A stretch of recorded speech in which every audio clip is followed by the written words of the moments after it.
With Liquor Barn, you can shop your favorite bourbon, that perfect bottle of wine, or discover something new. To place an order for pickup or delivery, download the Liquor Barn app, visit liquorbarn.com, or call your nearest Liquor Barn location. Follow us on social media and subscribe to our email list for all the latest news on products, promotions, and events. Liquor Barn, where Kentuckians go to celebrate life. Cheers!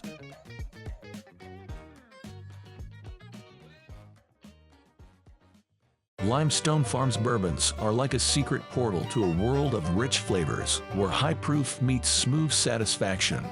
Every barrel is meticulously crafted and blended with a specific message in mind.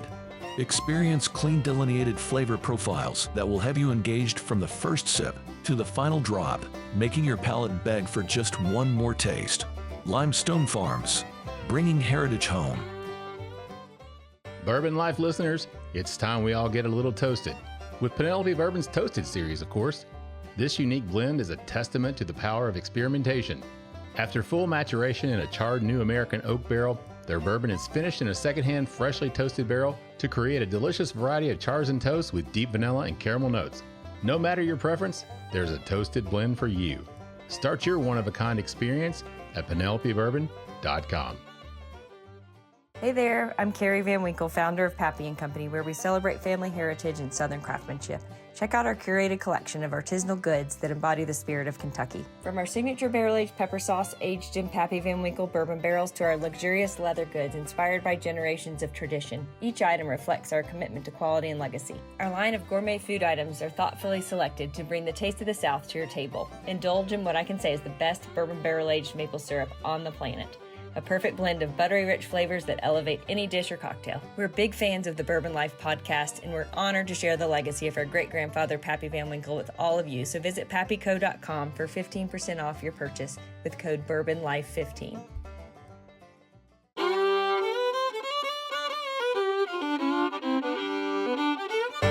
Welcome to the Bourbon Life Podcast, your source for all things bourbon.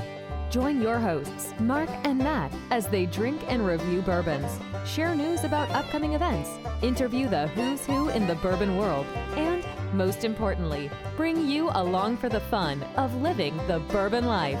Now, here's your hosts, Mark and Matt.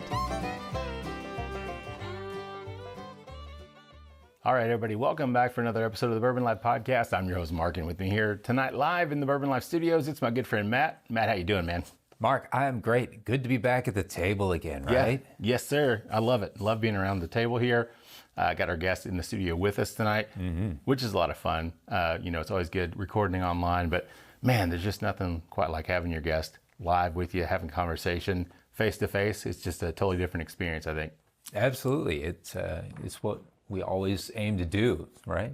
Share the bourbon in person with friends, family, those around us. And now we're so important, people actually will come to us now. Finally, after 4 years, they like, you know what, we could probably stop by and hang out. So I've been coming over to your house for 4 years regardless, and now we're just important. True story. True story, man. All right, well, we are the Bourbon Life Podcast presented by Liquor Barn. We appreciate their support. We couldn't bring this show to you guys every week without their support and the support of all our other sponsors. So thank you guys for everything you do for us. Matt, with that said, we need to just jump right into the show. Why don't you tell everybody who we have with us tonight? Absolutely. We got a lot to get through tonight, this morning, this afternoon, this evening, whenever it is you're getting your Bourbon Life Podcast this evening for us. So let's get to it. Owen Martin is the Master Distiller at Angel's Envy, and we are so happy to have him on the show. Owen, welcome onto the Bourbon Life Podcast. Happy to be here. Happy to drive here. Yeah. I would also say I'm a much bigger fan of sharing whiskey in person, and so if given the choice to do something in person or do a Zoom tasting, it's not a hard sway to get in the car and come over. Well, it's great because when we were trying to set this up, and I was like, we can record remotely online because you're in Louisville, and I was like, I know sometimes, especially at 7 o'clock at night, it's like, okay, it's kind of hard sometimes. You don't want to ask people that. That's kind of a big ask. But they're like, yeah, he'll come over. I'm like, oh, okay, let's do it. Told you, didn't have to twist my arm. Yeah. Well, we got to hang out with you not too long ago, downtown at the Manchester here in Lexington, and got to taste something very special that we're going to be tasting a little bit later on this round. But for this first round, We do have something pretty special poured up. Do you want to tell everybody what we're going to be drinking on this first round? Yeah, no, it was great. I walked into the studio and I guess downsides of driving straight from work, I had only put 2 samples in my bag to try and then reread the kind of overall flow of things. They're like, yeah, they'll be tasting 3 samples. I was like, oh, crap. But sorry, we got your back. Just kind of looking through your whole collection, I was like, oh, that's a little sampler bottle of the rye cask strength. That'd be perfect. Yeah. So this is our special release from last holiday season, kind of capping my first year with the company. And in addition to our Cask Strength Bourbon, last year was our 12th year of the Cask Strength Bourbon. I wanted to kind of surprise people and do our first ever Cask Strength Rye. So that's what's in the glass. That's kind of a big way to start, right? Yeah. Coming in and be like, hey. Yeah, well, I mean, normally, I don't have to tell you guys, we've all done a million tastings that ascend in proof and everything, but I like what we got schemed up here. We're going to taste through time and do last year's release and then do a release that's out right now and then do a release that'll be out at the end of the year. Yeah, and what's the proof on this one? I forgot that. 114.4. 114.4. Yeah. Age-wise, do you have an age statement or is it? Yeah, so it's all 2015 rye. Okay. So age statement is kind of a funny one because even though it's all 2015 rye, some of it got pulled out early, and so some of it spent 3 years in a Sauterne barrel. Okay. And other parts of it spent 6 months in toasted oak, both American and French. Oh, okay. So overall age was about 8 years, but it depends on if you count age as new oak or total time in barrel, which depending on who you ask, people have different viewpoints on. Yeah. And that's an interesting one. Yeah. So I normally just say this is 2015 rye whiskey that we've finished for varying amounts of time. Yeah, I'm with you. I think if it's in oak. Yeah, well, it's interesting because even, and especially at the last place I worked, where I did a lot of very long finishing, and now we're starting to do more of that with Angel's Envy. So, for example, we had a whiskey at the last place that was 4 years in new char, 4 further years in a sherry barrel. But even by TTB standards, by government standards, that was only a 4-year-old whiskey until I think about 2019 when the TTB updated their regulation. So then they counted total time in oak. But now even that, you have to be kind of careful how you phrase it. Yeah. Because you don't want to say it's a... let's use that. Say this was a 4-year rye whiskey with 4 years and something else. You can't say it's an 8-year-old rye whiskey. It's an 8-year-old whiskey. Right. Gotcha. Anyway, we don't have to go too far in the details off the bat. But yeah, it's still one of those kind of gray areas that I think a lot of people aren't fully fleshed out on. So this one then, it's different than your regular release of the rye, which is finished in the Caribbean rum cask, right? So this is different. This is 3 different barrels then. Yep. You're finished in. You got it. Not a rum barrel. Not a rum barrel. But it's interesting because even listening to a lot of the reviews, again, this came out last fall, that a lot of people were commenting on the common flavors, and I think it still has that kind of syrupy, not rum, but that bright fruit character, I think, from the Sauterne that's tempered by the oak a little bit. And so there is that sort of common thread of a very desserty whiskey, just at a higher proof. Did you know you wanted to do Sauterne going into it, or? Well, I guess it depends on what going into it means. I mean, when I first got to Angel's Envy, just across the board, I was reviewing, what base whiskey we had down. That could be some of the oldest bourbon we had down to what rye we had sourced, and then onwards to what was already in finishing casks. Mm-hmm. And so this actually was kind of more reviewing our inventory, and it was a few different small projects put down.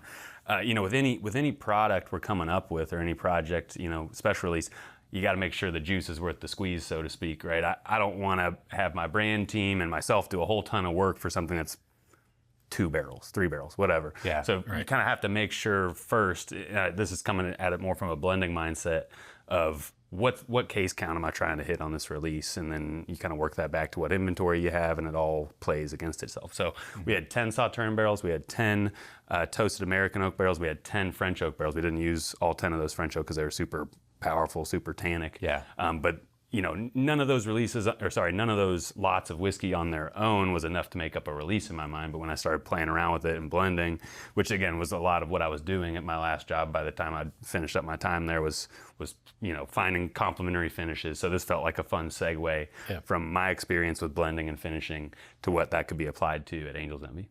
Yeah, makes sense. Matt, what do you pick up on the nose on this one, man? Oh, the nose is absolutely lovely. I really like the influence from the Sauterne. Gives a lot of those really nice, that kind of apple and pear, that really crisp, bright note is Did really you nice. read the official tasting notes? You nailed it. Yeah, we said no. Literally, honeyed pears was like the first thing we said on the palate. So Sauternes is. I think it's really cool. Dessert wine, but not in the way that most people think of with sherry, port, and those sort of things. Yeah, it's not fortified. So you get a nice little bit of floral, nice honey's a big one, but then pears, apricots, peaches, those sort of things. Yeah. Anything else sticking out? Oh, it's just really nice. The toasting adds a good marshmallowy, sugary sweetness to kind of confectioners, like a taffy almost. Yeah, well, it's funny because you mentioned that people still kind of get that maple syrupy kind of, and I can see where that comes in, and that really sugary. Yeah, I think the toasted American oak, I would say, and the marshmallow you nailed as well. I think that was specifically the toasted American oak and what that was bringing to the equation. But then when you start layering that wine character on top, I think is where that rummy, mapley, at least similarity comes from. Yeah. Any other notes out there on the nose for you that stand out? Sorry, I dove right. I started drinking it. No, that's fine. That's what it's here for. Hey, you're the boss on the show. Yeah, man, so. I mean, we liked, and again, those were kind of experimental lots of barrels, was my understanding, that were put down. Again, none of which were enough to make up a release on their own, but I think it was cool to see each of the commonalities from those lots with the base rye.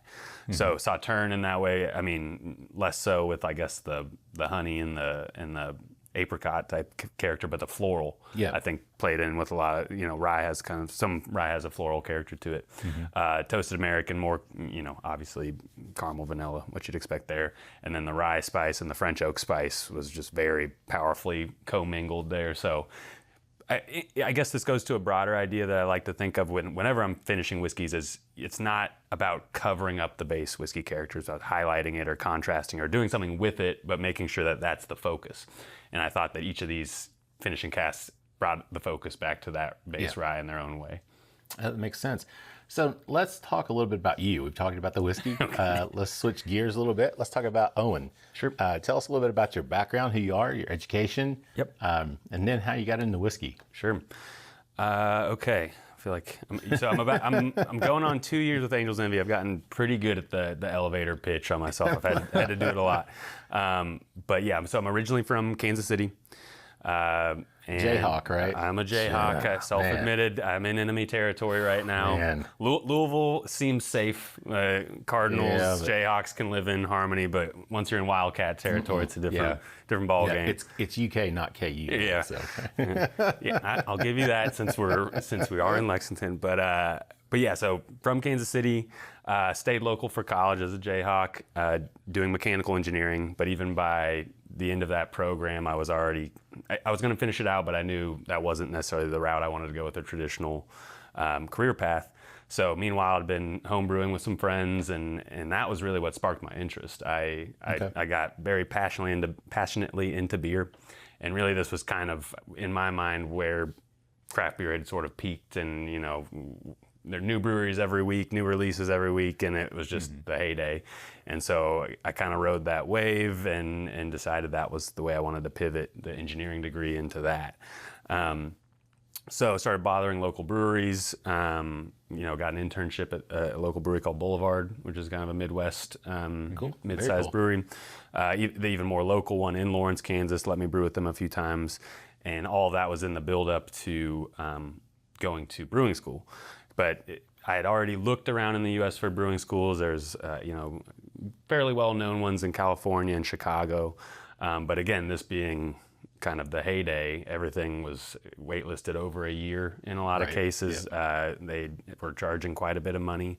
And it's funny that I find myself in an industry where I'm now forced to be patient, because at that point I was not patient at all and was not willing to kind of put things on ice for that amount of time. So looked abroad, and that's where I found the program that ultimately led me into whiskey. So it was unlike the U.S. ones that were certificates, this was an actual master's degree. You needed a technical undergraduate degree, so it kind of felt like I had all inadvertently was still kind of along a path. And so I applied to that, got into it. That's in Scotland, right? In Scotland, got a pretty good international scholarship. And And obviously the master's degree is in brewing and distilling science, because specifically with Scotch whiskey or Irish whiskey, basically barley-based whiskeys, the first step to making those is knowing how to make a good beer. Yeah. And so the first half of the course was all in beer making, and then the second half of it built onto that, again with more of a nod towards single malt of the whiskey portion of that. Yeah. So, it didn't take too long. I think within a few months of being there, I obviously was still passionate about beer. I still am today. But kind of immersing myself then in Scotch culture in Edinburgh and the whiskey pubs and learning the science behind that, it felt like the right pivot to make. So by the time I'd finished the course, I'd pretty firmly committed to making whiskey and to entering that industry, and moved back to the U.S. and jumped right into it. So you started out, were you in Arkansas? Yeah, yep. A smaller distillery called Rocktown Distillery. Okay. And I was there for about 2 years as the lead distiller. And that I've kind of viewed as almost the practicum, the back portion of the master's degree. Not that we didn't have practical parts of that degree, but that was really just working for 2 years back in American whiskey, so not exactly the way what I'd learned, but that was working hands-on, again, a very small team, basically run mashing, fermenting, distilling during the day, and then run bottling in the evening with volunteers. So it was the whole picture. Yeah.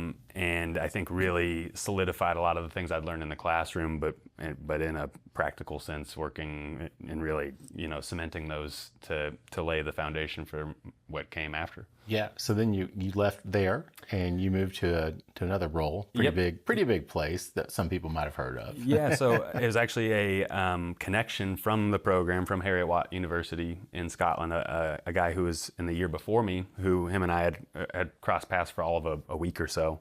But I think, knowing the pedigree of that course and the people that apply, everyone, there's 50 people in my course, and every single person were some of the most passionate people I've ever met and continue to be. Yeah. And so I think with that and just, having had a good interaction in the short time we overlapped, he vouched for me, put the word in, because Stranahan's, where I ended up in Denver, Colorado, typically does not hire out of state. Even in the 7 years I worked there, we didn't really hire out of state either, because there are so many brewers in Colorado, and because it is a single malt style whiskey, which, like I was just saying, the basis of is making a good beer.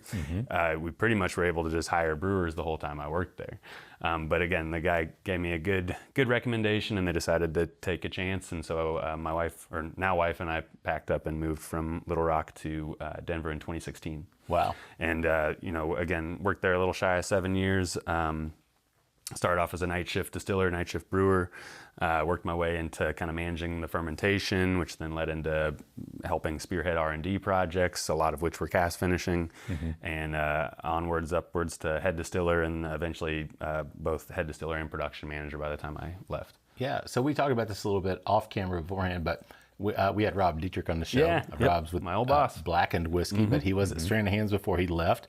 After Dave Pickerel passed away, I believe. Yes. I think he moved to take on Blackened Whiskey for Metallica. Yep. So then that kind of opened the door, I guess, for you somewhat. But you worked with him for how long did you actually get to work with Rob out there? Him and I think, worked together for, I would say, probably around 3 years. Okay. By the time he left. Yeah, actually, I was covering a night shift the day he had told everyone he was leaving, and so I woke up, and that was the first thing on my phone. Probably on 3 hours of sleep or something. Instead of going back to sleep, I jumped up and ran into work, and we spent the afternoon thieving out, and made sure we sent him off in style. Yeah. But yeah, I think I credit Rob as a mentor. I mean, I've had many mentors along the path to where I am now. But before my time with him, I really hadn't been too public facing. I mean, again, by nature of working at Rocktown and having to do a little bit of everything, I think that also kind of helped me get to where I am now.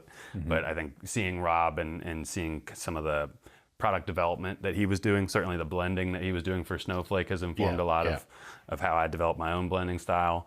And also just, I think, the way that Rob prioritizes the culture of a place was also very impactful on me, because I consider him like, a cultural hub of where he was certainly, led the charge at Stranahan's to make sure he was checking in with every distiller whenever he got in. just asking how people are doing, and then when we had get-togethers, leading from the front. So, yeah, a lot of respect for him. Yeah, very cool. Matt, let's jump back to the whiskey here before we close out round one here. But what do you pick up in terms of the palate and the finish on this? For the little amount of French oak that you said was in here, I think it makes a really great statement on the palate. Right away, the bold spice, those dark, like red fruits, the really like luscious, spicy flavors come out and really shine in the rye right away.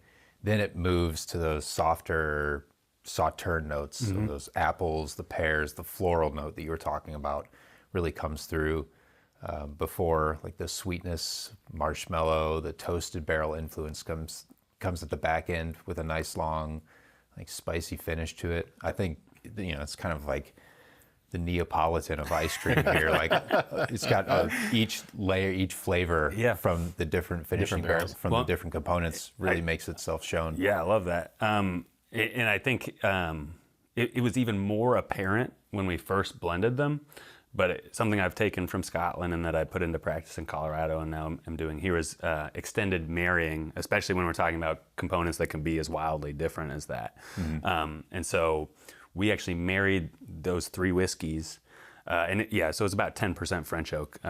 So yeah, because again, very, very powerful. Yeah. So we married those in May, I believe, and then we didn't package it for about 4 months. So 4 months of marrying time of all those, which at least helped kind of help them become more cohesive. I think especially when we first blended, the French was a little sharper, and that helped round that out. One thing I've found, I like blending with French oak, and about that percentage is like 20% of it, because I think when you blend it with other things, it really helps round that. And something that could be initially tannic, right? So like kind of more punchy in the jaw, a little drying, then ends up rounding out really nicely with those French oak tannins. So yeah, I think that's something I'll continue to do. We'll talk about it with the third one here a little bit down the line, but that's something I'm passionate about. Is I think obviously with Angels Envy I get asked about finishing all the time, and we talk about finishing all the time. But to me, finishing is more of maybe the tip of that iceberg, and it's the bigger concept of blending and marrying, that it all is part of it. And maybe that's more of a nod towards Scotch, because that's I think how Scotch places finishes. Clearly, there's many finished bourbons nowadays, but I would say that's still a relatively recent advent of that.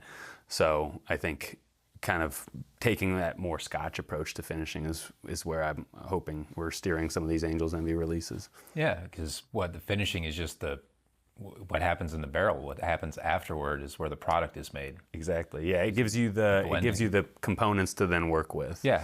And I think we'll blend and reblend, and it helps each time along the way. We're just adding little tweaks to it till the point we get to the final product that we're happy with. Nice. Matt, I don't have really anything to add except that spice finish, man, just keeps going for me. It's like 45 seconds after I finish drinking it, it's like still there. Yeah. But yeah, I mean, it's just the combination of flavors is really unique. Really, really enjoy this. So now, is this a one-time release, or will this be something you think you guys do again, or? Yeah, I don't think in the same way that the cask strengths, we have variability between years, and that's a good thing, right? Yeah, we wouldn't want to come out with the exact same cask strength bourbon year over year. Right. Clearly, that's a more narrow focus because it's been ruby port casks every year. But even that will vary the base bourbon or the finishing time or even the intensity of port there. This one I think will probably take even further. But my intention right now is that I know this isn't going to be a yearly release, but I'm thinking maybe more every 2-3, basically when we have the right lot of rye whiskey to really showcase, that's when we'll come out with it. And I don't want to set the expectation that it's yearly, because I want to wait until we have truly special things to show, and that way when you see a rye cask strength, something special has come down the line. Yeah, that makes a lot of sense. So any other tasting notes or palate notes, anything on there that Matt missed? No, I think he covered it. It's funny because between at least the official notes that we write, and I try not to take myself too seriously when we do those, or the team. It's more of just having fun with it, getting a little creative there. But between the official notes we wrote and then the notes that I've seen kind of roll in as I've watched and read reviews, he pretty much nailed all of them. So bravo. Good job, Matt. That's why I keep him around. Just kidding. All right, guys, we're actually at the end of round one, believe it or not. So let's take a quick break, get a word from our sponsors, and we'll be back with more with Owen Martin from Angel's Envy in just a minute. The Stave Restaurant is a bourbon lover's paradise right here in the heart of bourbon country. Located at 5711 McCracken Pike in Millville, Kentucky, between Castle and Key and Woodford Reserve, Chef Kyle Klatka prepares amazing food each day that features an elevated Kentucky-inspired cuisine. With a full-service bar, great bourbon flights, and signature cocktails, the Stave is the perfect place to catch up with friends after a fun-filled day of touring the local distilleries. Be sure to check them out online at thestavekentucky.com or at Instagram and Facebook at The Stave Kentucky. Three Chord's line of whiskeys embody the spirit of creativity. The whiskey is a true collaboration between producer and composer Neil Giraldo and master blender distiller Ari Sussman. The Three Chord team of expert blenders, coopers, and sensory professionals have developed a multi-step process they called Perfectly Tuned Taste. This process begins by carefully selecting the finest bourbon and rye whiskeys from Kentucky, Tennessee, and Indiana, and then blending them together. Find out more about the whiskeys and distribution in your area at www.threechordbourbon.com. All right, everybody, welcome back for round two of the Bourbon Life Podcast. I'm your host, Mark, and with me here live tonight in the Bourbon Life Studios, otherwise known as my basement, it is my good friend, Matt. Matt, how you doing? Down there at the end of the table. Hey, Mark, I'm doing great down here. How about yourself? You doing well? Doing great, man. Drinking some great whiskey, Cask Strength to start the show off, man. That's a treat right there in and of itself, right? So can't complain, and yeah, got a great guest, great conversation. First time to have him on the show, so that's always a bonus as well when we have that, right? So yeah, great whiskey, even better company. There you go. Oh, man, Matt, you're just like the king of awesome little taglines there. I need to write that down. I'm gonna steal that from you, Matt. So. Okay. All right. Well, we are the Bourbon Life Podcast presented by Liquor Barn. We appreciate their support and the support of all of our sponsors. We could not do the show each week without them. With that said, Matt, let's jump right back into the show, man. Tell everybody who we have with us tonight. Absolutely. We are super appreciative to have back with us for the second round, the Master Distiller at Angel's Envy, Owen Martin. Owen, welcome on back. Happy to be here for the second round. Thanks. So far we've not called you Owen Wilson, man. I just, for some reason, that has been on the tip of my tongue all day long. So I'm waiting for either Matt or myself to say. There won't be any hard feelings. It happens generally 1 to 2 times a year. Yeah. So I don't know why, man. It's like you don't look like Owen Wilson, but it's just that name. When you say Owen, it's like instantly my brain just goes to Owen Wilson. Yeah, it's me and him, and then it seems like, at least in the way names have trended, it's a bunch of 12-year-olds. So I don't know how that worked out if my parents and I guess Owen Wilson's parents were just ahead of the curve. Oh, man. Yeah. Congratulations on that, right? Trendsetters. Good job, Mom. Trendsetter. Thanks, Mom. Yeah, appreciate that so much. Thank you. Well, Owen, we're glad you're still here with us, man. We appreciate you coming over from Louisville to hang out with us tonight for the podcast. And we got something really special poured up. Matt and I got the opportunity to come down to the Manchester earlier, was it in June? I think it was June, right? It was recently. Yeah. So we got to hang out with you a little while and talk about this just before it came out, man. So super excited, appreciative of that. Thank you all very much for including us with that. But then got to taste it, man. I don't want to ruin it, but just tell everybody what we're going to be drinking on this round. Well, we're going to keep it consistent tonight. We're actually going Cask Strength the whole way through. Yeah, that's right. I think this one is the most surprising of the three, and I'm sure some of the listeners will have seen it or had it by now since it's been out about a month. But this is important for a few reasons. It's, I would say, arguably the most important thing is that it's the first unfinished Angel's Envy. So I think that was the biggest box to check. Mm-hmm. And then secondly, it was the first distillery exclusive ever for Angel's Envy. And then the nerdy bit, and the bit I know we're going to want to talk about, is that to my knowledge, it's the first time that the categories of bottle and bond and cask strength have ever been combined and bottled in one release. Yeah. Whoa. Okay, hold on here. So I know the story behind this, but I'm going to interject for some of our listeners here who, hold on. Cask Strength Bottled and Bond. Yes, sir. You can't do that. That math doesn't math to me, because Bottled and Bond is always 100 proof, 50% ABV. Yep. But you're telling me this is cask strength, bottled and bond. Yeah. How? And I probably got excited and showed you the picture a month ago, and I certainly will when we're off the air. But not only is it 100, it is 100.000. Yes. Yeah. You just Yeah, we saw the hygrometer. It is Yeah. as 100 as you get. That's crazy, man. in the proofing world. So yeah, I mean, let's back up. This I always tried to shout this out as quick as I can and as clearly as I can. This was not my idea originally, or at least as it began. This was an idea of the founder of Angel's Envy, Lincoln Henderson, to do, again, combine things in innovative ways, just kind of like the brand Angel's Envy was combining finishing and bourbon really in the first big way. So to go back to what we were talking about with the conception of the rye cask strength, this was also one of the things that I was looking at and tasting through as I got acquainted with Louisville and with the brand within the first couple months of being with the company. So, of course, I also said something similar, like his idea was what? And then, actually, it was funny because I'd seen what the barrels were before then, but hadn't quite put that together that might be an end thing we could do with them. So really, on the base level, it began very simply, and in a way that many other, or at least several other companies already do, and that is just a low barrel entry proof bourbon barrel. So distill, as you guys know, as the listeners know, with Bottled and Bond, one distillery, one distilling season. So that distillery was us in spring of 2018, and really the only difference, so same grain bill, 72% corn, 18% rye, 10% malted barley, same fermentation, same distillation. The only difference was it's a 103 entry proof rather than a 124.7 like we normally do. So that was the basis of it, right? And when I was looking actually through our inventory, that's what they were labeled as. And I was like, oh, okay, cool, low entry proof barrels, great. Like, we'll figure something out with that. And then, talking to people there, they're like, actually, this was Lincoln's idea. I think, at least as it was relayed to me, the difference was that his idea was this probably would not actually be an Angel's Envy release. This was going to, I think this was going to be geared towards probably something under Louisville Distilling Company, which is our business entity name, or just have a different brand altogether.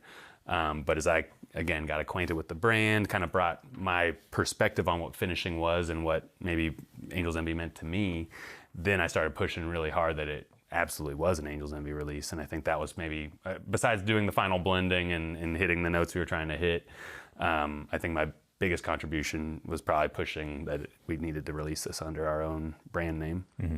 So I mean, I wasn't sure if his idea was that you pull, again, him and I never crossed paths. He passed away 10 years before I walked in the door, unfortunately. So it's kind of, I didn't even have notes to go off of. It was kind of, this was an idea, and then these are the barrels, and then I started to work to execute that. I don't know if the intention was to proof it and pull it out exactly at 100. That was one thing I didn't actually like. Not to say that was the original idea, I don't know. Because to me, pulling that out, one, I'm not going to ask my warehouse guys to proof a barrel every single day until it hits 100 on the dot, because I want to work with them and not have them hate me. Sure. But the more important idea there is that I don't think that would have been a flavor-driven decision. That would have been a very exactly number-driven decision, and I wanted to make sure that the barrels reached where we deemed them to be mature barrels before we released what we want. Because again, I mean, I also spent plenty of nights thinking about this, that this was probably going to be the most scrutinized Angel's Envy release we'd done in many, many years, because you only get one chance to release your base bourbon.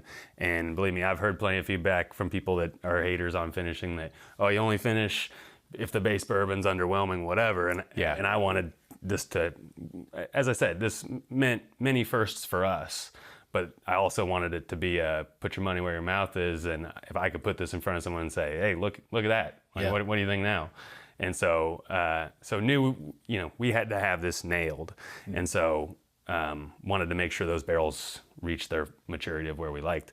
But, even more basic than that, by the time I was pulling proofs on them, they were at 98 or 99 proof. So they couldn't have been bonded even. For them to be pulled at exactly 100, that probably would have had to happen 6 months to a year before I even got there. Gotcha. Yeah. Right.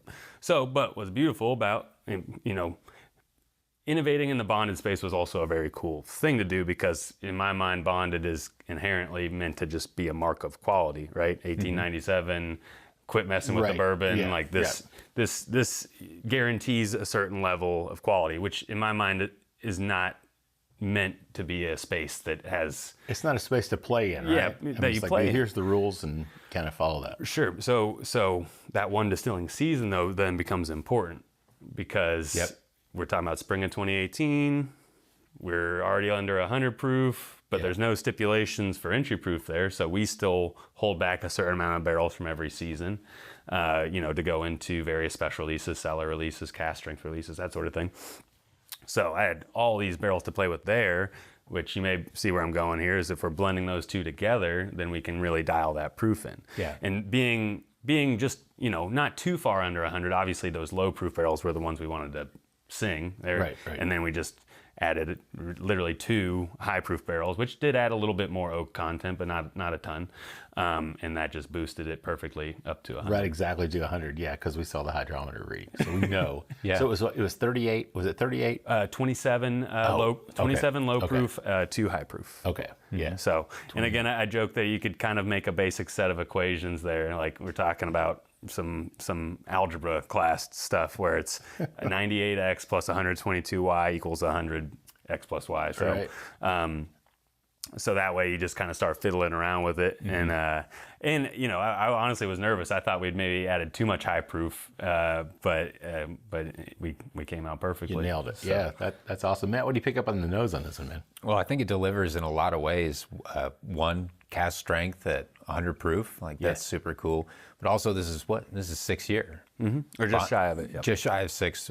Bottled and bond only needs to be 4. So giving us some extra age, but I think the profile, the flavor is where it really delivers, all like statistics and data aside on this one. Yeah.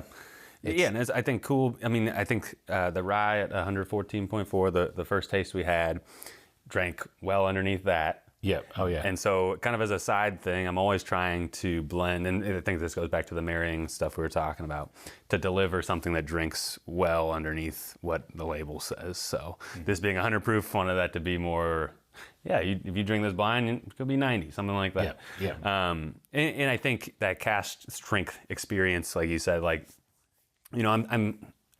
again, maybe it's because of the Scotch background, but I've never been one who's chasing hazmats and 130, or even honestly, you start to lose me past 120.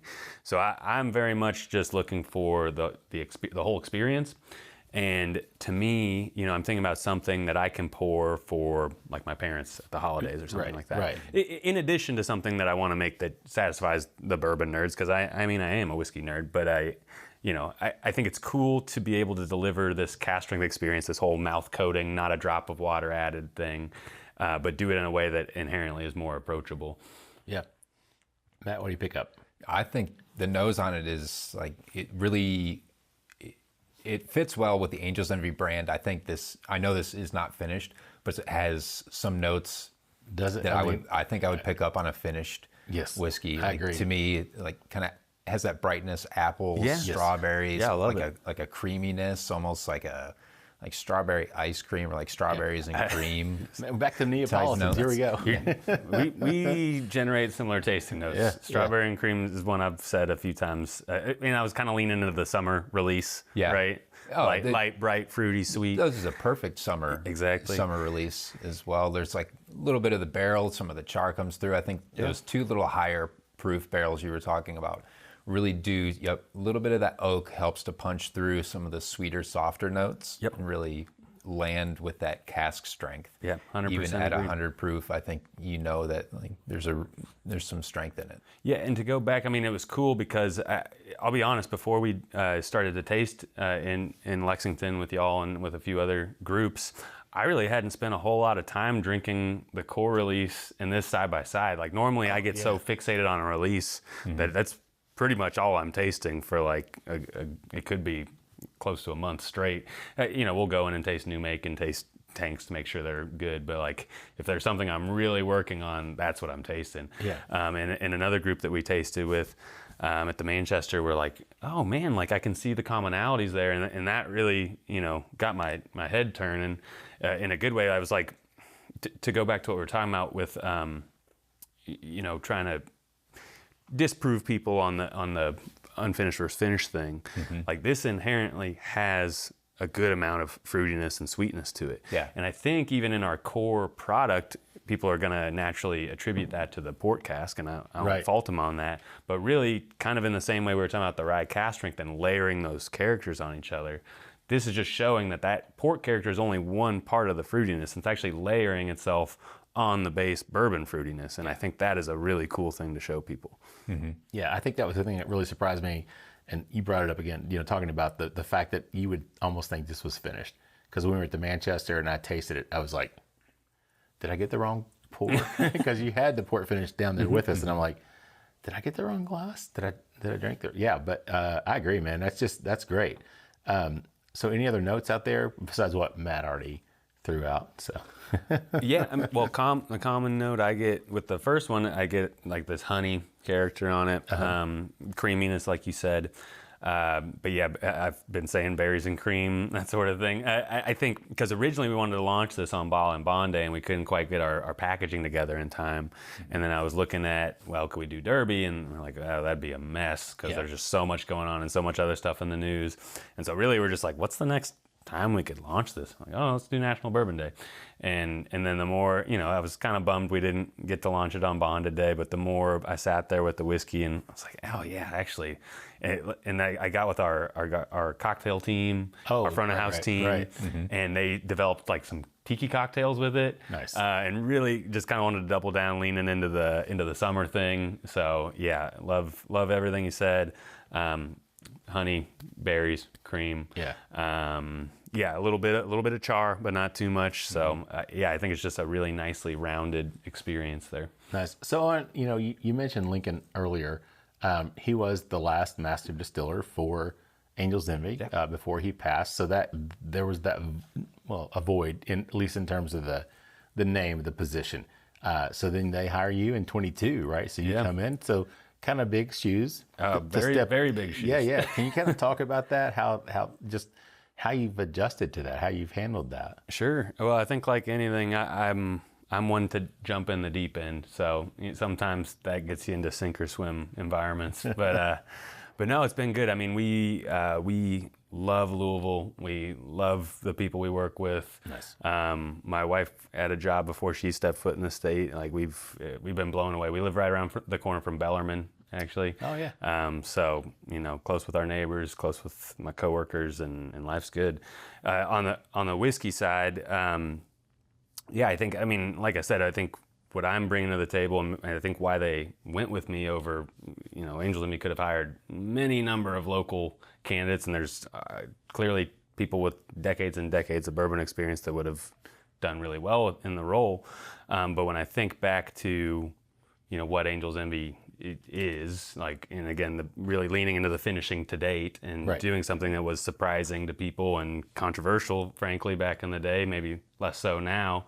Like that's where I think I came into play, is like a person who, I guess a Jayhawk, let's start with that. But a Jayhawk, a person who cut his teeth in the Scotch industry, has been more craft oriented, like clearly a very different gathering of skills than someone who maybe cut it more traditionally here. And again, the last thing I'm saying is that's the wrong way, but they just, I think if we were going to continue to push Angel's Envy in new and unexpected ways, that's probably why I fit the bill. Yeah, which makes a lot of sense. And that's, something I was going to ask you also with regard to this release, specifically, obviously, because your whiskeys are finished. This is the first one that's not finished. Now, I know you said that's something Lincoln had in mind. So was that kind of just the basis of it, that thought process was already there, that, hey, this is something we want to do?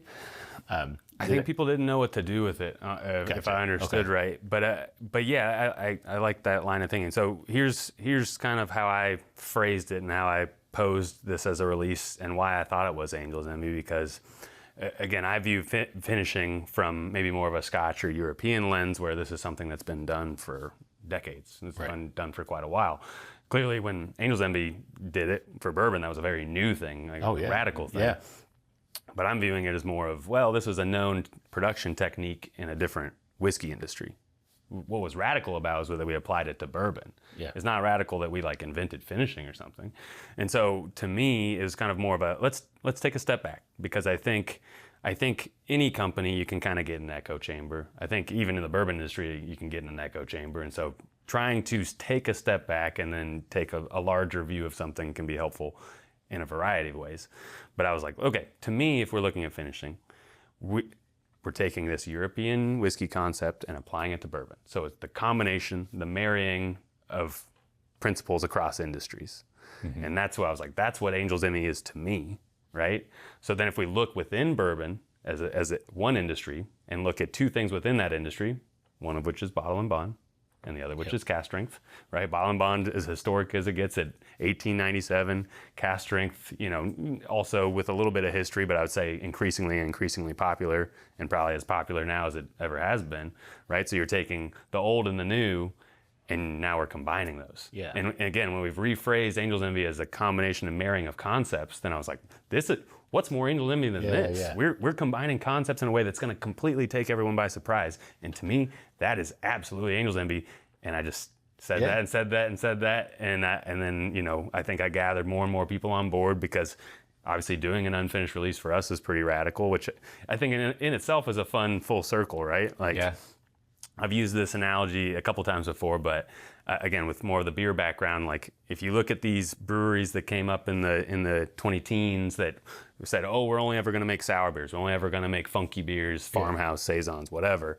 And then eventually they kind of came around and they're like, what's the craziest thing they did? They came out with a Pilsner, with a lager, right? And so when I use that analogy, I'm like, what's the craziest thing Angel's Envy could ever do? Come out with a bottle and bond whiskey. Because you cannot use cast finishing to make a bottle and bond. There's no outside flavor or color additions. Mm-hmm. So anyway, I think with those that sort of rephrasing and pushing that concept, we slowly got the right people on board to make it happen. I mean, that's really cool, because it's the same ideology. It's just a different spin, in a different form, different way of doing that. And I mean, it's not for me to say what I think Lincoln would or wouldn't be proud of, but I do try to, for my own self, occasionally with these special releases, be like, well, what, am I doing things in a way that I think when we were founded, like that's the right step forward. Mm-hmm. I don't have the feedback or the answers on that all the time, but like I want to make sure that I'm trying to lead us with these releases in an authentic way, and in a way that, again, surprises people and does things in an unconventional way. $1 million question. Distillery series release. You guys are almost done with this, right? I mean, it's almost gone. I would say we probably got 2 to 3 more weeks left. It depends on the foot traffic through the distillery, but yeah. And it's reasonably priced too. Yep. I mean, based on other 375 special releases for distillery releases at other distilleries. And when you told us that down at the Manchester, I was like, that's like $10 or $15 cheaper than other 375 releases, right? So I'm just curious, is this just a one-off? Is it a one-time thing? Can you tell us? Are there plans? Please tell us there's more plans. I think, I'll know more in about 2 to 3 weeks when we sell out, because our goal is to, and again, first distillery exclusive, right? So that generated some buzz in itself, but the nice thing about when you do distillery exclusives now, and I know because I helped launch the program at the last place and had a few of those on the shelf at any given time, is you can actually get real-time feedback in sales and rate of sale and all that jazz. So, I think we'll have this as a touch point to then, as we do other exclusives, to see what the differences are. I don't think it's going to be the last you've seen of it. I just don't know how it's going to reappear. Okay. I think when you ask about tasting notes, right, we say we got to pop a char, but what's cool about this, due to the low entry proof, right, like alcohol and water are both solubilizing, pulling different things out of your oak, and typically your higher proof's going to pull more of that tannin, more of that color, right, why you get those really dark, high proof whiskeys, or one reason why. And this thing is super light, really. Not off-puttingly, but it's a nice golden hue, to go back to the summer thing, right? So that low entry proof was just a much more mellower thing, and so it actually solubilized those tannins, and to me, the oak profile on this is super light. at least in comparison to other bottle and bond whiskeys. And so in my mind, I'm like, okay, this isn't even 6 years old, right? Like, yeah, we have high entry proof, or sorry, we have our normal entry proof and we have our low entry proof.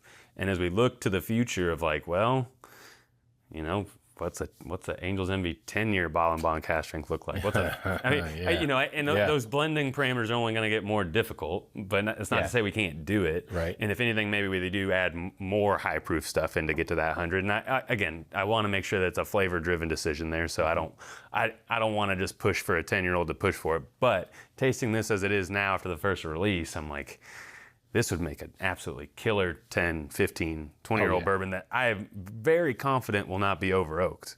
Because I mean, again, look at the profile here and how mellow it is. Yeah. So I'm not going to fully play my hand or promise you anything, but just to say that it will reappear at the right time, I think.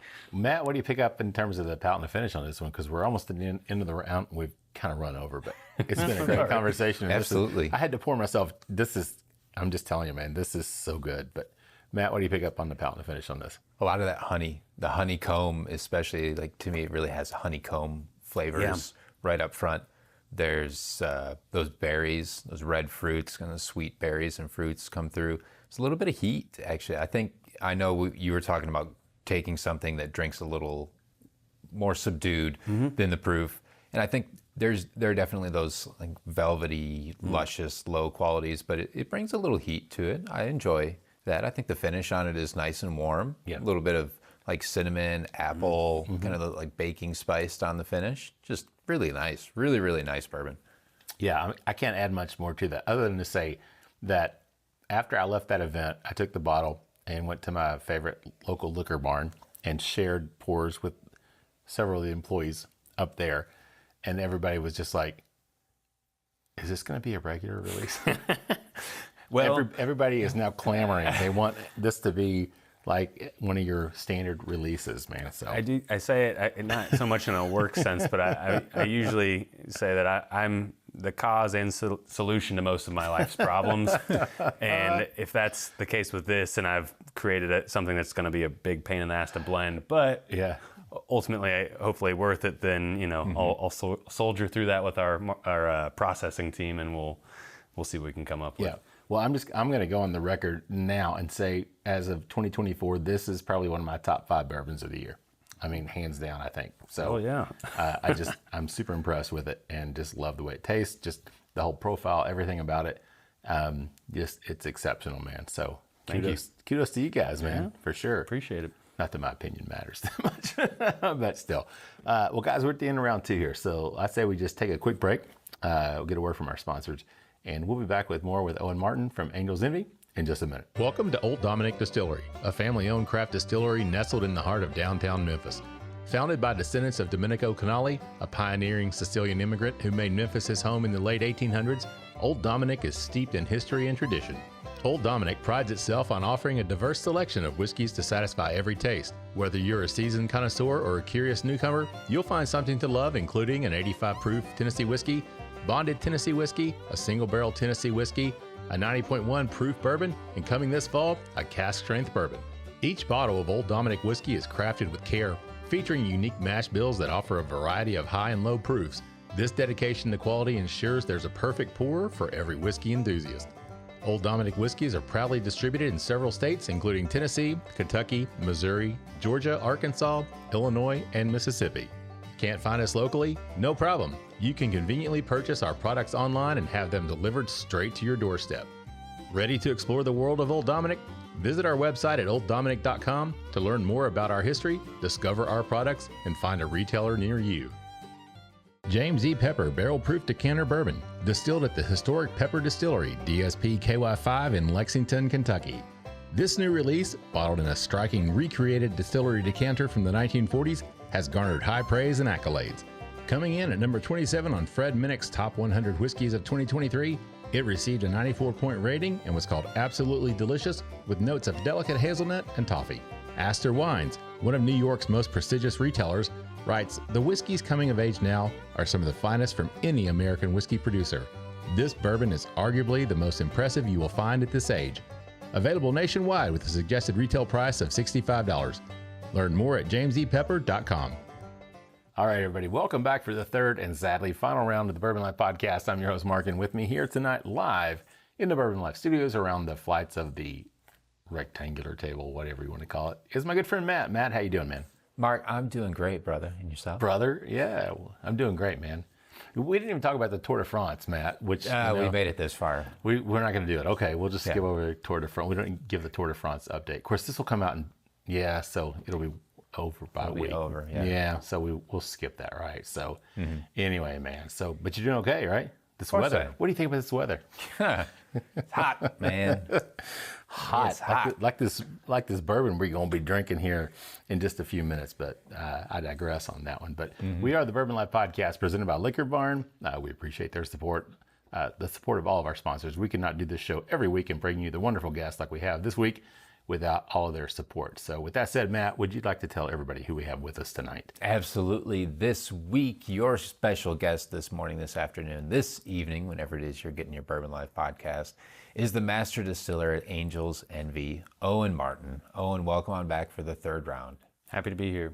I'm glad third round, man. That's right. We haven't lost one yet. I'm glad Matt got your name right, man. I'm See, look, Don't jinx it.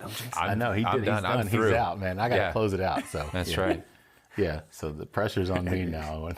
I'll be watching. All right, man. So this third round, we got something special to drink, very, very special. So would you like, there's not really even a bottle to hold up on this one, but can you tell everybody what we're going to be drinking on this round? No, you get the liter bottle with the handwritten coded messages on it. It looks like a lab, like when I was in high school chemistry. It is pretty much. Those are our lab bottles. Yeah, when I was working at the oil refinery, it's the same bottle that they would use to take samples out of there you go. Different refinery equipment.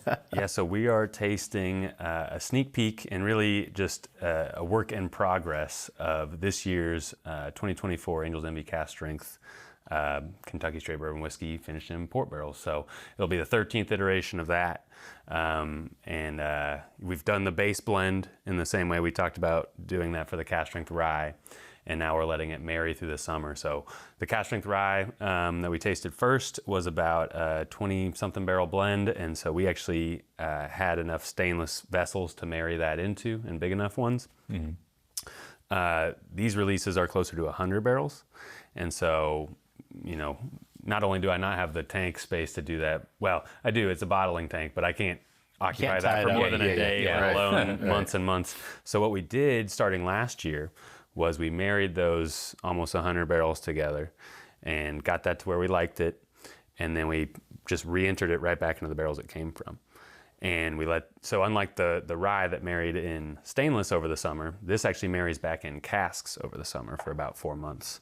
And then, as I mentioned, we kind of do a second blend on it. So in a cool way, this is blended twice over. You got the base blend, and then in the case of this one especially, we see how it diverges over the summer back in the barrels it came out of. And then we do a reblend and then add a few little last components at that point. So, we get it to pretty much where we want it, see how the summer changes that. And then we usually have a few other barrels we've identified, either very oak forward, oak forward, grain forward, port forward. That way, if it has skewed any which way over the summer, we put the last little touch on it and call it a release. So with these cask strength, are you looking to kind of hit the same profile year after year, or are you just kind of where you end up? No. So, I mean, it was cool. When I first came on board, I want to say within a week or two of being at Angel's Envy, I'd got a flight of past cask strengths, like little sample bottles. Right. And, I'm no stranger to yearly special releases. I'd done it in Colorado, and we did some in Arkansas even. So it's almost the polar opposite of our core products that we really strive for consistency, batch over batch, year over year. This, I think we can kind of take it and run with it. So obviously the rye cask strength is kind of a whole different beast with a blend of different finishes. Yep. This, I think it still showcases the ability to hit a bunch of different marks given even the same variables, right? So we know this is going to be Kentucky bourbon. We know it's going to go into port wine barrels, but then really just year to year seeing what aspect of that we feel the strongest about. So maybe we have an incredible lot of base bourbon. Again, the goal there with the finishing is not to cover that up. So maybe I use second fill port barrels on that one, So you don't get as much or a from the barrel shorter itself. finishing time. Yeah, exactly. We have a few means of playing with that and adjusting the intensity to showcase that base bourbon. Meanwhile, maybe like last year we were nosing through our port barrel shipment, and we saw these ones that were super deep wine stained, had a depth of richness to them that we weren't getting other ones, and so we filled those with 6-year-old Angel's Envy, and really leaned on that as just the really heavy port character that we wanted to showcase. So yeah, long-winded answer as they usually are. But no, every year I think we almost want the opposite. We want these to diverge and show differences, and maybe one's sweet, next one's really spice forward, something like that. So yeah, it's been fun. Matt, what do you pick up on the nose on this one, man? So just to go ahead, Matt. Kind of a question, and this might be another little something for our listeners here. You were talking about marrying. With the rye, you were able to take it and dump it all into a stainless steel tote. Yep. So when you're doing that, you take out the barrel maturation aspect of it. So it's more the flavors of the whiskey are marrying together. You're not getting too much more interaction from the barrel itself. So base flavors are going to be somewhat consistent and stay the same through that marrying period. Yep. Now what you've just done with this release is you put them back into the barrels. Yes. So there could be a little bit of aging and fluctuation going on, correct? Correct, yeah. So this one for both of these, even with the rye cask strength, I like the idea of continuing to oxidize, right? You want oxidation to continue that maturation. But this one definitely continues the wood aspect. Yeah. Granted, they have been used once, right? They're finishing barrels that have been used, and their base character is part of the blend already. So I'm not expecting something to come completely out of left field. There are already flavors that are integrated into the base character. Correct. Maybe some of those casks are more strong than others, right? So they might re-emphasize themselves more. Yeah. But in my mind, if you're using the same barrels that you used the first time, you're really just kind of emphasizing that character or adding more depth to it. So yeah, and we've been surprised with how some of them have changed, but really I think it just, hopefully in the same way you've tasted on both these past pours we've done, it just really, I think, does a lot to create this rounded, viscous mouthfeel and hopefully integrated character there. So I've been trying to workshop this one since I got to Angel's Envy, and I don't think I've nailed it. And I think my brand team wishes I had a better analogy, but I just got to call them as I see them. I always just keep bringing it back to making chili or something, right? You make that chili, you combine these components, it tastes good, but then it tastes better. It's always better the second day, right? Yeah. Always better down the line. In the same way, obviously the rye cask strength is a little bit different with how different those components were. But these ones, even what you're tasting in your glass here, has anywhere from 5-year-old to 9-year-old straight bourbon, anywhere from 6 months to 3 years in port barrels. Wow. And some of those are first fill, some of those are second fill. So really this wide array of flavors within that box we're playing in. And the goal of marrying those, to me, is to really snug those characters up. Kind of like we were talking about the rye, of bringing those characters, even if we can still kind of work our way through the Neapolitan and see what's coming from where, that there's sort of those segues in between those flavors. Yeah. And with this one, I feel even more strongly about that. You'll have some very oak-forward 9-year-old, some more grain, nutty 5-year-old, and then, like I said, all these varying intensities of port barrels. But once we marry them, the goal there is that you're it's not like, oh, I taste the 5-year-old and then maybe a little bit of that 9-year-old and then that first fill port. It's like, this is, no, this is 2024 Angel's Envy cask strength, and that's what you're tasting, right? It's that we're delivering kind of a more cohesive experience there. So that's the goal anyway. But like I said, this is about, because we've done the base blend and I don't anticipate changing it too much down the line, I would say we're probably about 90 to 95% of the way there of what you're tasting in the glass as what will be in the final release. And this is probably about 120 proof. I should have let out with that. Yeah, But, that's all right. Yeah, I could tell. I took a sip already, but we'll hold off on the palate to finish. Sorry to derail us. No, Matt, you didn't derail us. It's a great question, man. So what do you get on the nose, though? Oh, the nose on this is absolutely luscious. It's, to me, like that port. It just has this huge, big port nose. Think, to me, it's like sweet grape, cherry, like dark stone fruit. I get the nuttiness you were talking about. Like there's like walnut and bitter chocolate. There's almost, it's like Derby pie covered in like cherry type note. Because there's certainly sweetness. Yep. I get a lot of like that good confectioner's sugar, brown sugar sweetness coming across, almost like a caramelized or brulee sugar too. Love it. But just absolutely like bold, big, like fruit, port flavors. Really, really nice on the nose. Yeah, I mean, because I love the nose on the Bottled & Bond 100 proof cask strength, but the nose on this one just like is so like just in your. I don't want to say in your face. No, it's good. But I mean, it really is. It's like so. I don't know, man. It's like that's crazy. When I nose it, I was like, wow. I mean, not from a proof or alcohol standpoint, just from the aroma, the flavors. Yeah. Very, very nice. Like Matt said, all those red fruits that come through, the sugary notes that come through as well. Which again, once you've tried the bonded and you get some of those sugars, those honeys in the base spirit, and again, it's not exactly apples to apples because 103 proof and 125 proof are going to pull out different characters, create different bourbons, but you can see some of the commonalities there. And I think it's cool. I mean, the rye we tasted first, the bond we tasted second, like those to me are mellower whiskeys. Yeah. And even though I do, as I said, my goal earlier was to make this like any other release drink under that proof. Again, this is more punchy. This is let's go lean into the boldness of something. Oh yeah. Which I think it does as well. Yeah, and we'll talk about that when we get to the palate and the finish, because yeah, man, no doubt about it. So we talked a little bit off camera. You guys are owned by Bacardi.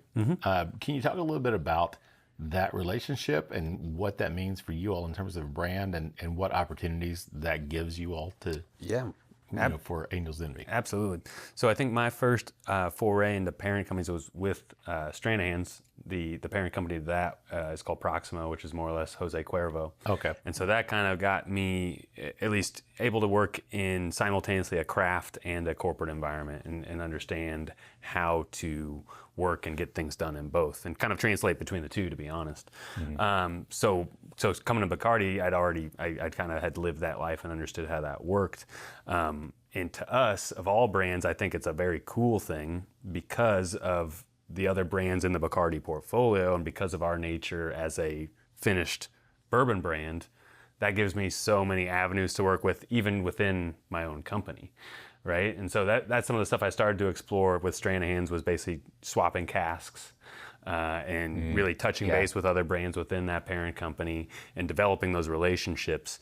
So with that sort of mindset, by the time I got here with Angel's Envy, within my first month of the company, in addition to reviewing all the whiskeys, I was kind of touching base and getting to know all the distillers and blenders with other companies. And yeah, starting to trade casks. So clearly the one that is the most obvious, right, is the core rye one with rum casks, right. And that started with plantation barrels back in the day, is my understanding, and I has transitioned to Bacardi barrels, but that was one thing that I worked on within my first year of the company, was really solidifying what Bacardi barrels we were getting and making sure that we'd kind of vetted those as the highest quality ones that were available and that we could get.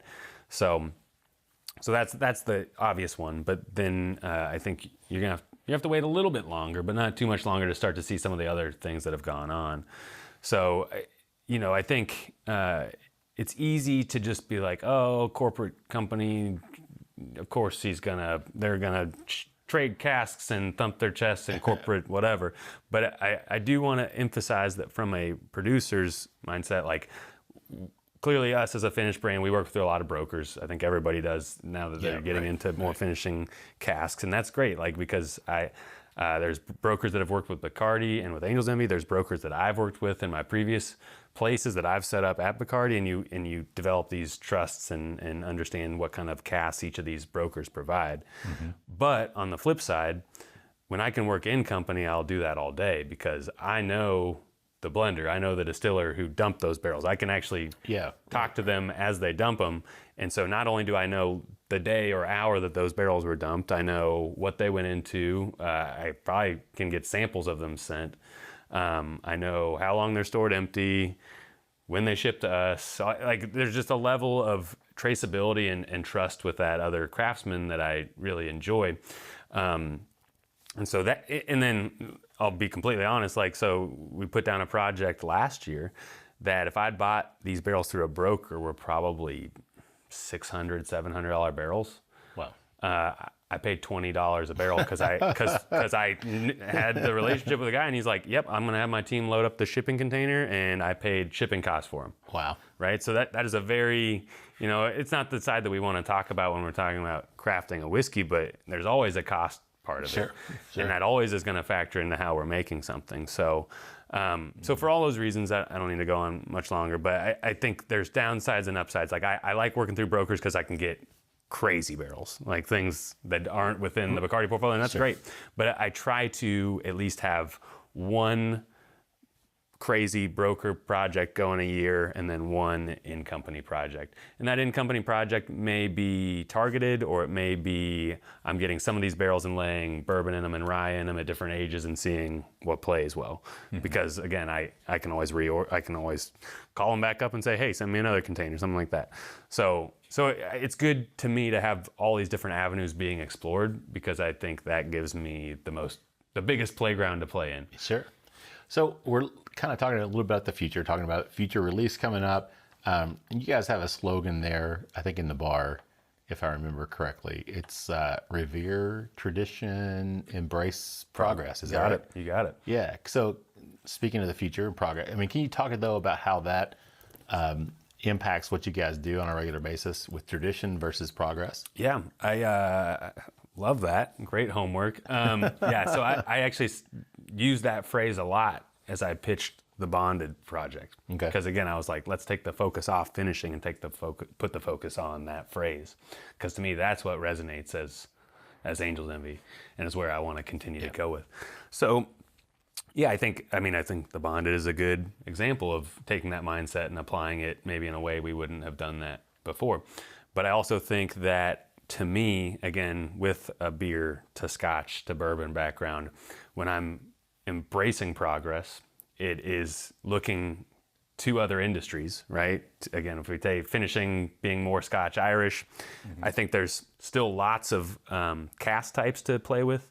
There's lots of, if we want to look more broadly about finishing might not just be casks, it could be processes. It could be how you cut your whiskey. It could be, different things of that nature. And so I think when we look at tequila, or we look at cognac, or we look at, just elsewhere, that there's lots of things that if you're a student of, or if you're just a lifelong learner, if you're a student of spirits, that if I keep an open mind and I see what resonates to me there, I can take the traditions of other industries and apply those to bourbon, and that's progress. So that's what that phrase means to me. Yep. Great answer, man. Hey, did all right. So speaking of the future, anything coming up in terms of Angel's Envy, product wise? I mean, obviously we're drinking a future product soon to be released.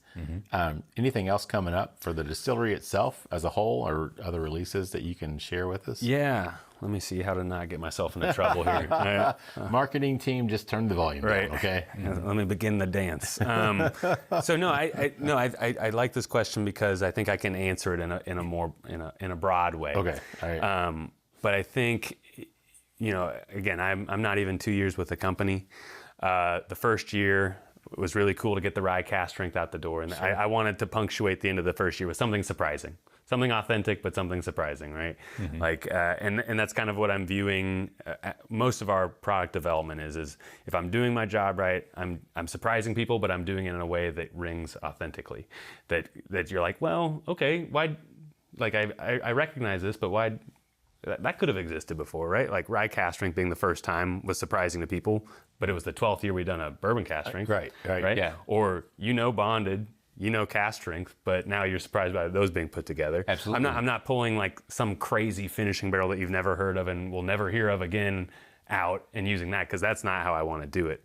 I want to take things that are authentic and recognizable to people, but like put a little twist on it. Sure. So that's kind of more broadly how I'm viewing how we innovate. But I also, what's cool about this year, right? To go back, last year we got the rye cask strength out, but most of what I was doing last year was laying down the foundations for what's just starting to come out this year.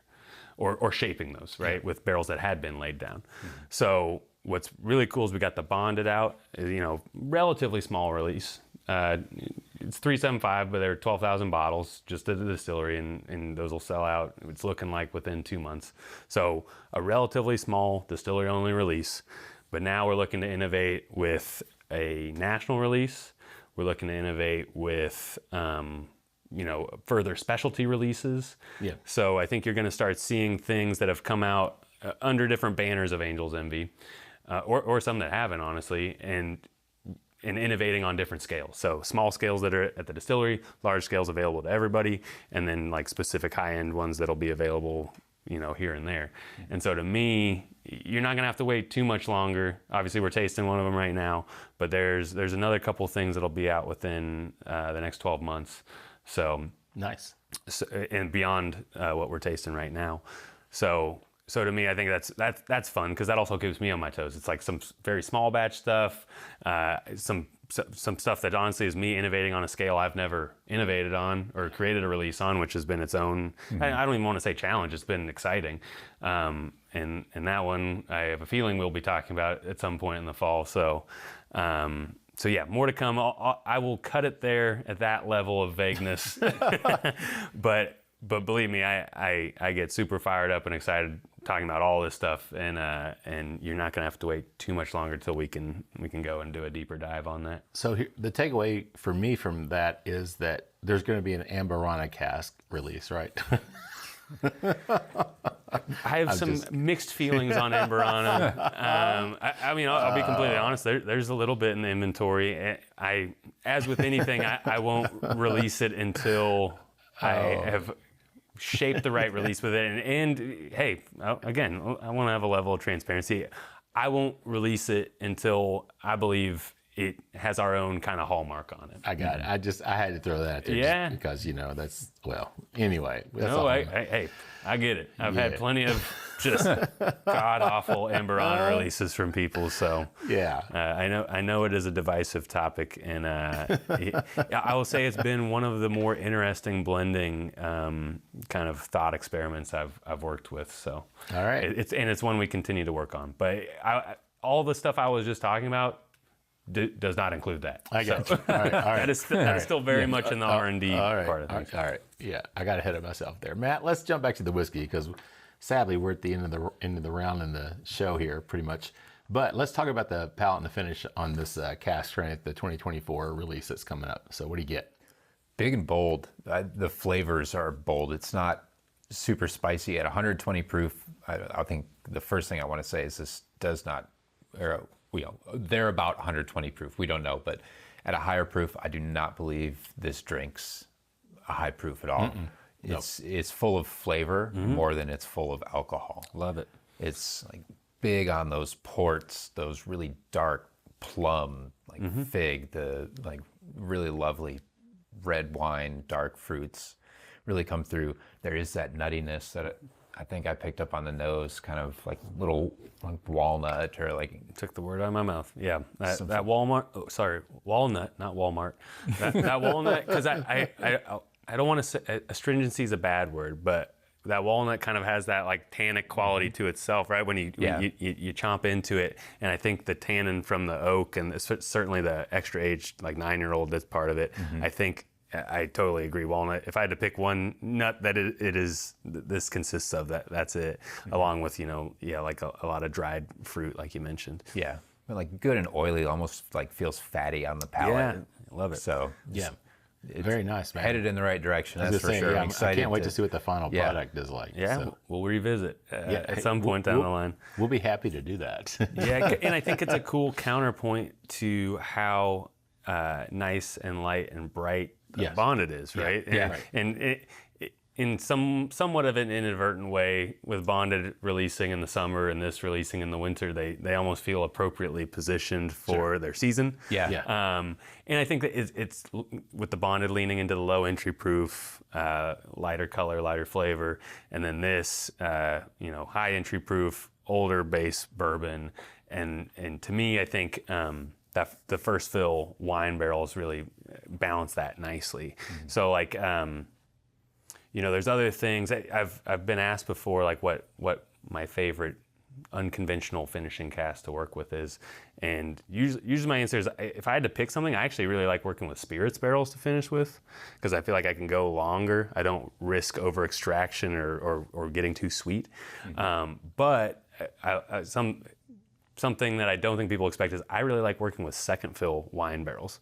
So by that I mean a wine barrel that's been filled with bourbon or rye that I've dumped, but then I've refilled it again, because I think that's another way that you get a nice light kiss of something.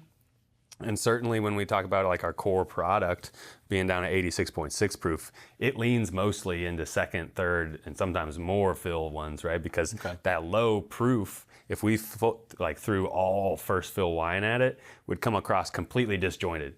And to my early point that that's not how I want to make whiskey. It's just slather a finishing cask on there. It's meant to highlight what you're working with, but you have to understand what the base proof of what you're working with is.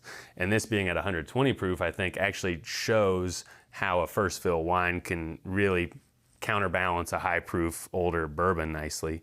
And you still get the tan, and you still get the nuttiness, you still get the oak of the older bourbon, but we've thrown a lot of first fill wine at this that really, I think, levels that out nicely. So it's a fun one. I love, well, actually this lineup as it came together today has been a really fun one to talk through, because I think it showcases a lot of what I view about finishing, which I think there's something you said with the second one not even being finished, but we can still use that to speak to it. Right. And so, yeah, just a fun full circle, full line thing that I think illustrates really how I'm trying to make whiskey here. So that leads me to one of our last questions.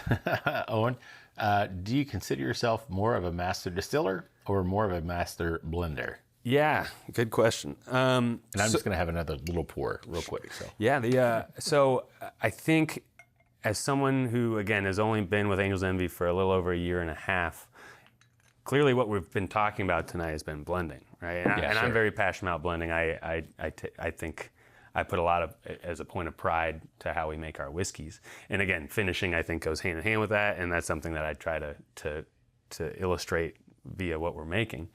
So as of what we've tasted today and what we're doing, it's blending, right? But again, that is because I've only been with the company for this amount of time. Right. We've laid down some experiments with fermentation. We're actively looking at some new grain stuff we're putting down probably through the fall. So these are all new things, and I think that's worth speaking to, because when we look at product development, it almost functions in two sort of parallel paths. And one is the blending path, especially when we talk about a finished whiskey brand, right? Yeah. We're taking older whiskeys that have been laid down years before I walked in the door, and gearing those towards finishing casks and products and ideas, and helping shepherd those along the way. Or in the case of the bonded, not gearing it towards finishing casks and just figuring out how we want to blend it and release it. Meanwhile, the second tier of that is all the front end experimentation with distillation, grains, fermentation, proof points, that sort of thing. Yeah. And so those things you're not going to see probably for still another 5 years or something. And so yeah, I guess it depends on whether you're asking me that today or over the course of a career. But I will bring up there's a company, again, as a person who cut his teeth in Scotch, there's a company called Compass Box that I've always taken a lot of inspiration from. Basically, they kind of reclaimed the idea of blended Scotch, and that you could blend single malt and grain whiskeys and create something that's higher tier than, say a Johnny Walker or something. Right. And show that it could be a craft type release. So a huge amount of respect for them. And one of the things I've really appreciated that is whoever led the blending and led the development on a specific release will have their name on the bottle, and it'll say whiskey maker. And to me, that's always been the more, I guess, holistic term you could say, right? Blending is on the back end, distilling is on the front end, but whiskey making kind of encompasses the entirety of the process. Start to finish. So anyway, I guess, I don't know if that's exactly the answer you're looking for, but as of today, a blender, maybe 5 years from now, a distiller, and maybe over the course of my career, a whiskey maker. Whiskey maker, yeah, I like that. No, that's a great answer, man. So what has been, I always like to ask our guests this question, what's been the favorite part of your journey in the whiskey world so far? Okay, favorite part of my journey. Yeah, I mean, I think I've leaned on a few things as I've jumped around. I'm a lifelong soccer guy, so I've used that to make friends everywhere I've gone. Like one of my main goals within a few weeks of moving to Louisville was identify which of my coworkers played soccer and how to get on a team with them. Nice. But I am going to answer your question, I promise. No, it's fine. Man. But I mean, the industry we find ourselves in, there's no shortage of friends to make or like-minded people to meet. And so beyond the whiskey that we're putting in the glass, I think whether it's Scotland or Arkansas or Colorado or here, it's finding my people in any given place I'm in, and that can be coworkers or soccer players or bartenders, whoever it may be. But I've really enjoyed just finding a home and building a home, building a network wherever I go. And I think the whiskey industry makes that very easy. Yeah. Because we have a group of friends at Angel's Envy, and I swear they invite my wife out more than I get at home with. We have a 9-month-old, so I'm at home babysitting, and my wife's out with them, and I love it. But yeah, I mean, I think the moment where we knew Louisville was home, and we're confident that we had surrounded ourselves with the right people, and the right people had come to us too. Like that's what it's all about to me is finding your people. And I guess in a whiskey sense, it's having the confidence in my processing team, the warehouse team, the distillery team, that we all have each other's back and we're all in it for the right reasons, and to ultimately make the things we're tasting today, and to have pride in that. Nice. Great answer. Mm-hmm. So where can our listeners find, one, your products, and two, more information about Angel's Envy? So always websites, right? For more information, in the socials, as much as that pains me to say. I would say the best place to find whiskey is going to be the distillery, right? And especially in the case of the Bottle and Bond. That's right. I'm not sure how long this is going to take to come out, but a couple weeks left. Man. I would think by mid-August that'll be pretty well tapped. Okay. But that, this is the first distillery exclusive, so there will be more distillery exclusives, and I think I'm excited to be able to put small scale releases out like that in addition to some of the national ones we're talking about. So yeah, come to the distillery. That's the easy answer. That's a great answer too, man. Just go check them out. Downtown Louisville. Easy to find, Louisville. Man. Beautiful distillery. Easy to get to, man. So no doubt about it. Yes, sir. All right, Owen, before we wrap it up, man, any final thoughts you want to share with us? No, thanks for having me, man. As I said, like, driving here is a piece of cake. I got promoted. So when Rob left, Stranahan's was 2019. And I got bumped up a few months later than that, and then COVID happened. So actually, my first years of doing tastings was over Zoom, and not to say that's a bad thing, but as we said off the top of the show, like drinking whiskey with people. Like-minded people in person is what it's all about. Yeah. And I will always drive down the road to make that happen. Well, we appreciate you doing that. Matt, any final thoughts, man, before we wrap it up tonight? Oh, and thanks for taking the time, coming out here to see us, coming into Mark's creepy basement. No, it's not creepy. It's well lit. It's well lit, man. I've got black curtains in places, but it's okay, man. Yeah. But just thank you for everything, for sharing great whiskey with us, even better stories and good company. Sure. It's been a great night for us, and I'm sure our listeners have been enjoying this one too. So let's do it again sometime. Yes, please. Yeah, man, for sure. We'll come to you next time. We'll come to you. That's right. Yeah, we'll come to you, so we don't have to work. Take the RV. Yeah, that's right. Yeah, that's a whole other story. I'll tell you a little bit about that here in a few minutes when we're done. Oh yeah. But yes, but thanks, Owen, man. We appreciate it. Again, like Matt said, man, for coming over and hanging out with us. So glad you came over here to hang out in my creepy basement. Thanks for the great whiskey, the great stories as well. Great guest, man. We really appreciate that. So I had a lot of fun. Well, had the opportunity to meet you last month, and I think I met you before briefly, right after you first started. I was over there in February or whatever for the Bourbon Classic. Yeah, that's right. But really brief, and there was a big group of us. So that was the first time we got to hang out together. It was last month. So Appreciate you coming over here, man. Absolutely. Really cool. We'll do it again sometime, I promise you. Thank you very much. Yeah, we'll definitely come over and see you next time, though, right? So, all right. So we are the Bourbon Life Podcast presented by Liquor Barn. We appreciate their support, the support of all of our sponsors. We could not do the show without all of them and their support, so we appreciate everything they do for us. We appreciate you guys, our listeners. Like Matt always says, whatever time of day it is, you get your Bourbon Life fix, the morning, noon, or night. We appreciate you taking the time to sit down and listen to us and listen to our great guests like Owen that we've had this week. So thank you all for the support in doing that.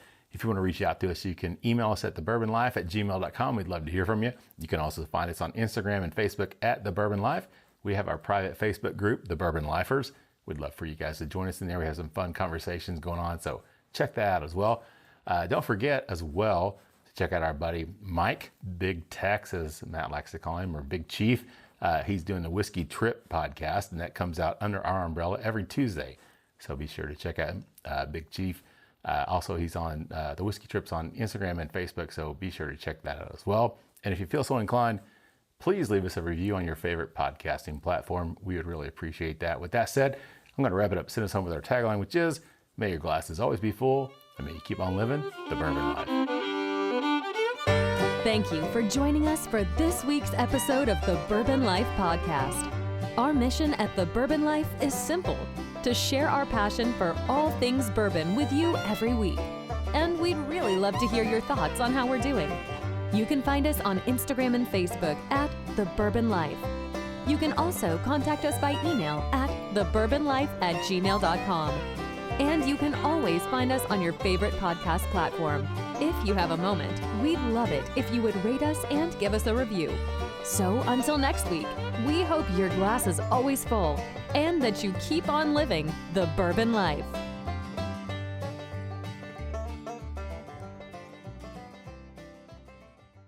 Welcome to the kitchen table at James B. Beam Distilling Company, where every visit is a celebration of tradition and flavor. Did you know that the kitchen table is nestled right within the heart of the distillery? That's right. You can experience the essence of James B. Beam's legacy while savoring their delectable dishes. Join them every Wednesday through Sunday from 11 a.m. to 5 p.m. for a culinary journey like no other. Planning a special event? Let the kitchen table be your host, creating unforgettable memories for you and your guests. And don't miss their exclusive Behind the Beam tour and monthly Claremont Supper Club events, which will feature Baker's 13 at the August 15th event. For more information and reservations, visit beamdistilling.com. The kitchen table at James B. Beam Distilling Company. Come as a friend, leave as family.